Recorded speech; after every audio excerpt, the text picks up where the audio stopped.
सर्दियों के मौसम में हर वक्त कुछ ना कुछ खाने को जी चाहता रहता है और इसी वजह से हमारा वज़न भी बढ़ जाता है।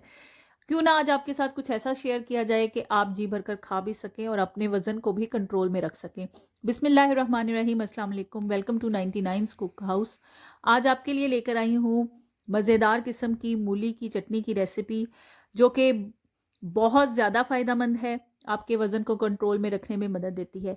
करना क्या है, आपने रेसिपी को स्किप नहीं करना, लास्ट तक देखना है। यहाँ पे मैं तमाम चीज़ें और तमाम बेनिफिट्स आपको बताऊँगी। सबसे पहले आपने एक मूली लेनी है, उस मूली को आपने काट कर इस तरह से चॉपर में शामिल कर लेना है। इसके साथ ही आपने जो बेबी लीव्स हैं मूली के, वो भी इसके अंदर शामिल कर देने हैं। इनको आपने ज़ाया नहीं करना। जो बड़े वाले पत्ते हैं उनको आप एक साइड पे कर सकते हैं, लेकिन जो बेबी लीव्स हैं वो भी इस तरह से तोड़कर इसके अंदर शामिल कर देना है। रेडिश जो है इसके अंदर बहुत सारी प्रॉपर्टीज़ हैं जिससे आपको हेल्प मिलती है वेट लॉस करने में, कोलेस्ट्रॉल लेवल को लो करने में ये हेल्पफुल है। इसके अलावा इसके अंदर बहुत ज़्यादा फाइबर होता है जिसकी वजह से आपका पेट भर जाता है और आपको ज़्यादा जल्दी भूख नहीं लगती। ये बाउल मूवमेंट जो है उसको इंक्रीज़ करता है, डाइजेशन को इम्प्रूव करता है, ठीक है। यहाँ पे इस तरह शामिल करने के बाद एक अदद हरी मिर्च मैंने ली है, उसको इसके अंदर शामिल कर दिया है।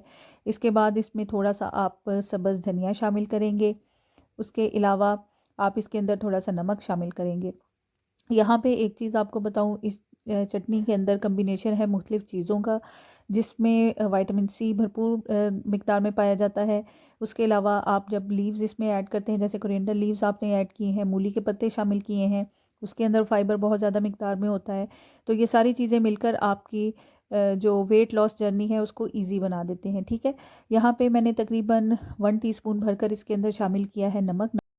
नमक आप इसमें हस्बे ज़ायक़ा इसमें ऐड करेंगे। यहाँ पे 1 टीस्पून मैंने नमक शामिल कर दिया है। अब इसके अंदर 2 टेबलस्पून भरकर आपने शामिल करना है lemon juice. Lemon juice add करते हुए आपने ख्याल करना है कि लेमन के बीज इसके अंदर ना जाएँ। तो इस तरह से 2 से 3 लेमन मैंने लिए हैं और उनका जूस जो है वो इसमें शामिल कर दिया है। ये रेसिपी बहुत ही आसानी से बन जाती है। मैं चॉपर में बना रही हूँ, बहुत झटपट बन जाती है। इसके अलावा अगर आपके पास चॉपर की फैसिलिटी नहीं है तो आप इसको कूंडी डंडे में भी बना सकते हैं। पीस लें, उसमें बहुत ज़्यादा बारीक पीसने की ज़रूरत नहीं है, थोड़ा-सा उसके अंदर इसको पीस लें और इस तरह से आप इसको बना सकते हैं। तो यहाँ पे मैंने इसके अंदर 2 टेबलस्पून भरकर लेमन जूस शामिल कर दिया है। अब हम चॉपर को बंद करेंगे और बंद करके इसको थोड़ी देर के लिए चला लेंगे। यहाँ पे जो लास्ट इंग्रेडिएंट आपने इसमें शामिल करना है वो है वाइट विनेगर।